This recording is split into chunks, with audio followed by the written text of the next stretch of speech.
Your ancestors survived mammoths, plagues, wars, and literal ice ages, but for most of human history, they were also one bad leaf away from absolute disaster. Think about that. You're alive during 2026. You complain when the toilet paper roll is facing the wrong direction. Meanwhile, a Roman guy in a 100 ad was sharing a communal butt sponge with 12 strangers named Marcus. Human civilization is incredible and disgusting. Because toilet paper is weirdly new, like shockingly new. For almost all of history, humans had to improvise. And by improvise, I mean they looked around at random objects in nature and basically said, yeah, I guess my butt lives or dies by this now. And honestly, some civilizations handled this way better than others. Others basically turned hygiene into a medieval side quest designed by Satan himself. Now, before we continue, I need you to appreciate something important. Humans are the only species that created philosophy, mathematics, symphonies, and moon landings, while also having thousands of years of debates about the best wiping technique. That's the duality of man. So let's travel back to the very beginning. Early humans didn't have bathrooms, obviously. You think cavemen had scented candles and a little basket that says live, laugh, love?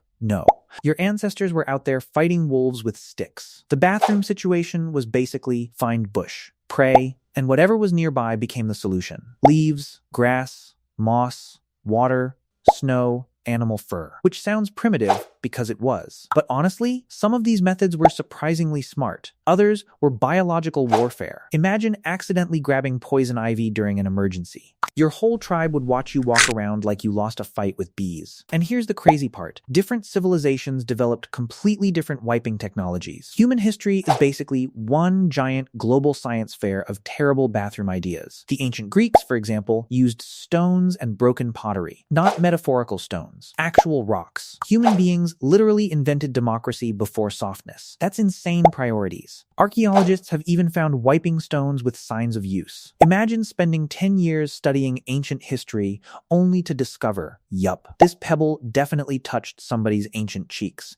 Your parents must be so proud. Now, to be fair, Greeks usually tried to use smooth stones, because even ancient people understood one universal truth: sharp objects and sensitive body parts should never collaborate. But then the Romans arrived, and the Romans looked at rocks and said, we can make this more efficient, and somehow much more horrifying. Enter the communal sponge stick. This thing was called a tersorium, which already sounds like a disease. Basically, imagine a sponge attached to a stick that sat in salty vinegar water. After using the bathroom, you cleaned yourself with the sponge, which sounds okay for about 3 seconds. Then you remember the word communal. That sponge had seen things. Terrible things. Imagine walking into a Roman public bathroom and seeing one wet sponge being passed around like it's karaoke night. And Roman bathrooms were public. No stalls, no privacy, no little Spotify playlist to protect your dignity. Just rows of people sitting next to each other discussing politics while their togas were around their ankles. Imagine trying to poop while a guy next to you is aggressively explaining tax reform. That's not a bathroom, that's a podcast. And these bathrooms were social spaces. Social spaces. Humans used to gather together to gossip while pooping. Civilization peaked and collapsed simultaneously. But the Romans at least attempted sanitation. The vinegar water was supposed to disinfect the sponge. Did it work perfectly? Absolutely not. But compared to rubbing your body with gravel like a depressed raccoon, it was progress. Now, meanwhile, over in colder regions, people had entirely different strategies. Some Arctic communities reportedly used snow, which sounds fake until you realize, what else are you going to use in the Arctic? Trees? Good luck. When your entire environment looks like a frozen loading screen, snow becomes the default option. And honestly, cold snow probably worked surprisingly well, for about 5 horrifying seconds. Then there were Vikings. The Vikings often used wool, which is honestly the first civilization in this story that sounds like it cared about comfort. Everybody else was out here treating bathroom time like a survival challenge from a reality TV show. The Vikings were like, maybe our butts deserve softness. Character development. Now let's talk about medieval Europe, because oh boy, medieval Europe somehow made hygiene everybody's problem. You know how modern cities smell vaguely like car exhaust and overpriced coffee? Medieval cities smelled like humanity had collectively surrendered. People dumped waste into the streets, sometimes directly out of windows. Imagine peacefully walking to work and suddenly getting ambushed by a surprise bucket from the sky. That's not urban planning, that's environmental combat. And toilet paper still wasn't really a thing. So people used whatever they had: hay, straw, rags, old cloth, which sounds reasonable until you remember most medieval people barely washed anything. Laundry was difficult. Soap was inconsistent. Half the population smelled like wet goat, and somehow society continued functioning. That's resilience, or Stockholm Syndrome. Now here's where things get interesting, because while Europe was out here fighting demons with hay bundles, China was already living in the future. The Chinese were using paper for hygiene over 1,000 years ago. That's right, paper. Actual paper, like civilized human beings. Historical records from around the 6th century mention paper being used specifically for bathroom purposes. And by the 14th century, millions of sheets were reportedly being produced for the imperial court. Millions. Meanwhile, Europe was still emotionally attached to straw. That's not just a technological gap. That's an entire species difference. And honestly, it makes sense. China invented paper in the first place. Eventually, someone probably looked at a soft sheet and thought, wait a minute. Human innovation is beautiful. Now, eventually, paper-based wiping spread more broadly across the world, but not immediately, because humans are weirdly resistant to improvement. Even after toilet paper became commercially available in the 1800s,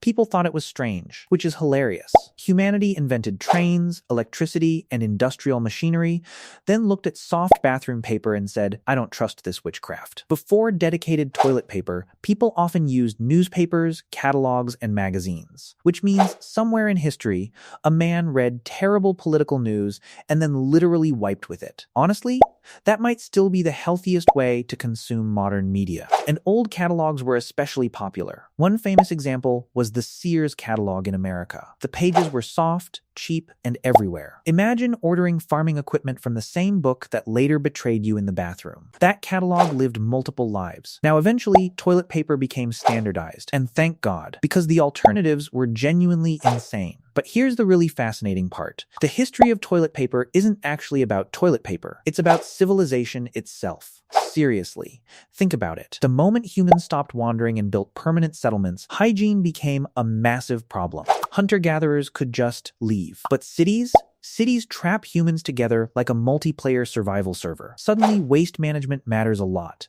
That's why ancient Rome built giant sewer systems. That's why public baths became important. That's why civilizations constantly experimented with sanitation. Because once humans gather in large groups, poop becomes political. No, really. Bad sanitation has destroyed entire populations. Disease spreads fast when millions of people live together. Ancient cities were basically one plumbing failure away from catastrophe. And honestly, some modern cities still are. Human civilization is held together by surprisingly fragile systems. You realize this every time a public restroom runs out of toilet paper and society temporarily collapses. People become animals immediately. A grown adult will stand there staring at an empty cardboard roll like they've been abandoned by God. Now imagine that feeling, but it's the year 800 ad and your options are A-Rock, frozen snow, or suspicious community sponge. Suddenly, modern life feels luxurious. And here's another weird thing. Different social classes often had different hygiene experiences. Rich people usually had access to softer, cleaner materials. Poor people got whatever nature or circumstance provided, which means luxury toilet experiences have existed for thousands of years. Even ancient humans understood softness equals power. Honestly, if you really want to measure civilization, don't look at castles or armies. Look at bathrooms. Bathrooms tell you everything. A society with good sanitation, usually thriving. A society where people throw poop out windows, probably going through some stuff. And modern toilets are honestly one of humanity's greatest achievements. No, seriously. We joke about this, but indoor plumbing probably saved more lives than most wars ever did. Clean sanitation massively reduced disease. It increased life expectancy. It changed cities forever. Human beings literally reshaped civilization because we got tired of living in our own filth. That's growth. Disgust-driven growth. And yet, despite all this progress, humans still argue about toilet paper. Over or under. 1-ply versus 3-ply. Bidets versus paper. Humanity conquered nature and immediately started civil wars over bathroom preferences. That's beautiful. And weirdly poetic. Because no matter how advanced we become, we're still the same creatures trying to solve the same basic problems. Food, shelter, survival, and figuring out the least traumatic wiping strategy possible. That's the human story. Thousands of years of innovation, all leading to a tiny cardboard tube sitting next to your toilet. Honestly, when future archaeologists study us, they're going to be so confused. They'll uncover giant skyscrapers, AI systems, rockets, and quantum computers, then find entire grocery store aisles dedicated to ultra-soft paper squares. And somewhere in the future, one exhausted historian is going to whisper, "So, that's what they did with all those trees." But maybe the strangest part of this entire story is how quickly humans normalize comfort. The second something becomes convenient, we forget how horrifying life used to be. You get mildly annoyed when Wi-Fi is slow. A medieval peasant would literally explode from happiness if you showed him a heated bathroom. We adapt insanely fast. That's one of humanity's greatest strengths. And also why people leave one-star reviews, because hotel towels felt emotionally aggressive. Modern humans are fragile. Ancient humans were built different. You kinda had to be. Because imagine waking up every morning knowing your daily survival already includes manual farming, disease, random wars, and potentially wiping with frozen weather. That's a hard life. And yet humans survived all of it. We adapted, improvised, invented, experimented, sometimes brilliantly, sometimes catastrophically, but we kept going. That's the story of humanity in general, honestly. A long chain of confused apes continuously solving problems with varying levels of success. And eventually, one of those apes invented Charmin. That's progress. So the next time your toilet paper tears at the worst possible moment, or you sit down in a public restroom and realize someone stole the last roll, just remember, somewhere in history, a Viking calmly grabbed sheep wool. A Roman reached for the community sponge. A Greek trusted a rock with his future. And an exhausted caveman stared nervously at a leaf, wondering, "Please don't be poisonous." Suddenly, your life feels incredible.